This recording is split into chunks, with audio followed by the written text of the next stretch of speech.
impacted occluding earwax. You can actually see where they've used a Q-tip, or in the UK we call it a cotton bud. You can see the indentation into the wax, and they've been suffering for the last 2 or 3 weeks.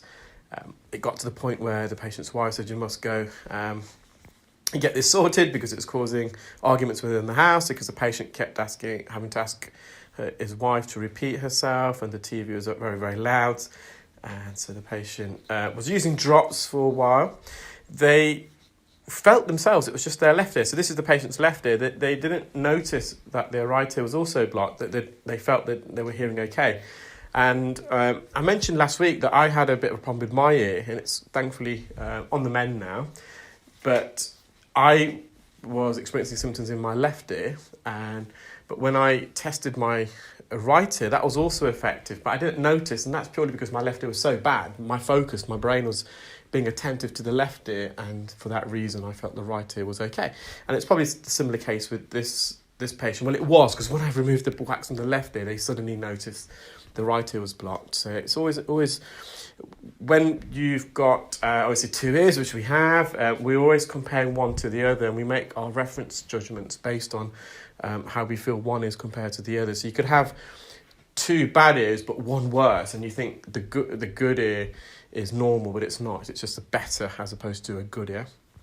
Now, one of the questions from the last video, someone asked, why didn't I try and move the wax from off the canal wall and go inwards? In the case of the last one in particular, was the patient had a really severe ear infection. So if you remember, they had a lot of pain in their ear. So we always want to avoid making contact with the canal wall. And even with this patient, all this patient's ear wasn't infected, and they didn't really have symptoms of otalgia, earache. The bony part of the ear canal, so the inner 2/3 in particular, it's very, very sensitive. And if you've had your ears cleaned before and someone's touched the side of your ear canals, you'll appreciate that. The outer third's okay, that's cartilaginous, it's not as sensitive, but I've had obviously people in my ears before, and if they clip the canal wall, it can be quite uncomfortable. So that's why, wherever possible, I always see if I can remove the wax from the core, from the centre first, and if not, I kind of trying to go closer to the ear canal, trying to peel it. Now sometimes we've got no choice, we have to remove the canal wall. So you can see we removed the majority of the wax there. Got this last plug, it's really stuck to the drum.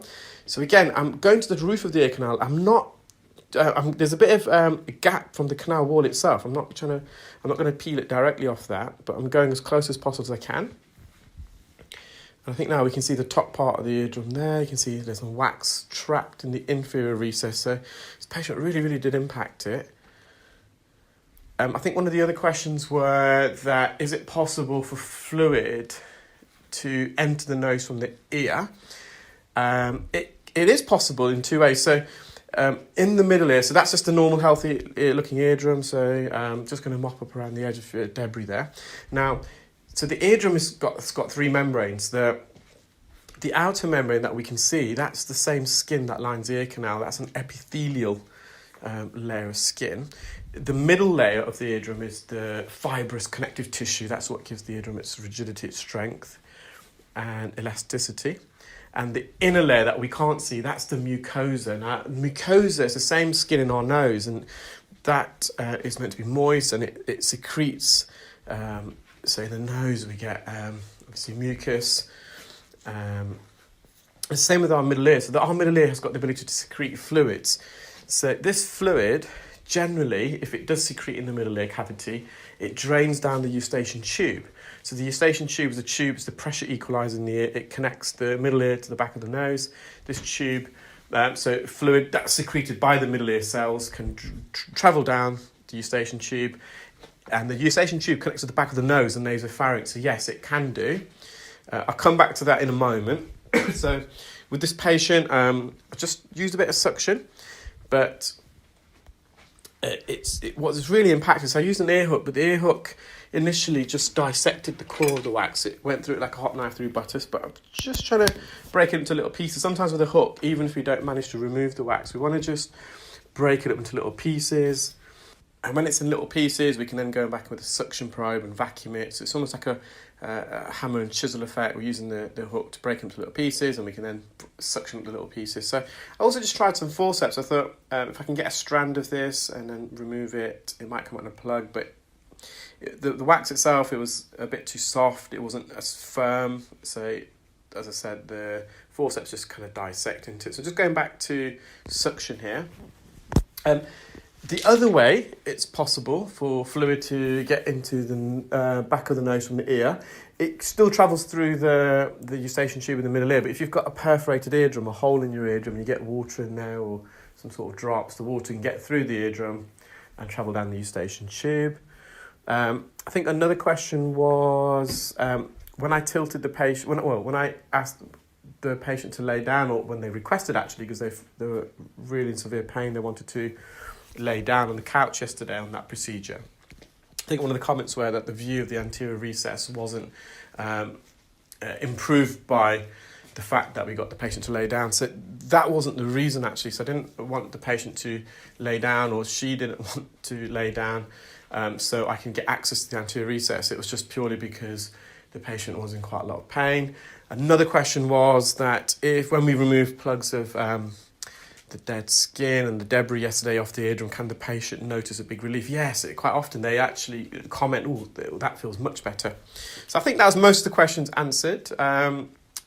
Just going back to this, this is the last bit of the wax. It's really dry now, this bit, and it is lodged in the inferior and anterior recess.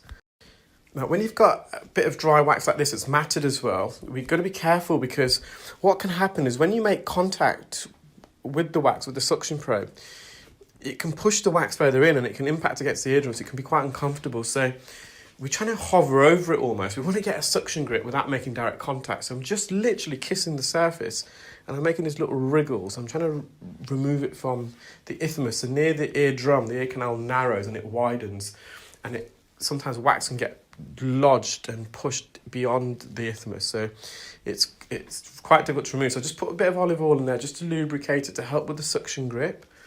And you'll see I'm going to just wriggle this out. I'm going to manoeuvre it out. I think another question was, I think in the previous videos as well, they wanted me to hire a script writer to help me explain things differently in my videos, and also hire a nurse and who can prescribe medication. I wish I had the luxury, guys. You may think I'm a very wealthy person, but I'm not. So it's a small independent clinic. I can't afford to hire someone just to give me advice on scripts on YouTube videos, or kind of to inject some local anesthetic once in a while. So I wish I had that luxury, but unfortunately I don't. So I hope that answers that question. So I've managed to remove that from the isthmus, and I'm just bringing it forwards. I'm near the entrance here. And it's just, the entrance is quite narrow. And as such, I'm just trying to wriggle this out. I think I'm going to rotate it like a ball. We'll see. I think I'm going to come down from the roof and bring it forwards and downwards. But we do manage to remove it. Now, in this ear, the patient's got a retraction. The eardrum is sucked in. It's buckled inwards due to a blocked eustachian tube. I was referring to the eustachian tube earlier, so that's the pressure equalizer. We want the air pressure in the middle ear, so the cavity behind the eardrum, to be the same as the air pressure in the atmosphere. When the air pressure either side of the eardrum is equal, that's when our eardrum is most mobile, most compliant, that's when we hear the best. And it's a function of the eustachian tube, which connects the middle ear to the back of the nose and nasopharynx, to regulate the air pressure. Eustachian tube is typically at a resting state closed. During brief moments of yawning, swallowing or chewing, it momentarily opens and it allows air to enter or escape in order to equalise the air pressure behind the eardrum. So this patient's eustachian tube is partially blocked, which is what happened in my ear. You can see at the top, the eardrum is sucked in. There's a bit of a retraction at the top. So the eardrum's a piece of cling film. It's wrapped around the bone because it's sucked inwards. So we've advised the patient to use some nasal decongestion spray. That's all the remnants.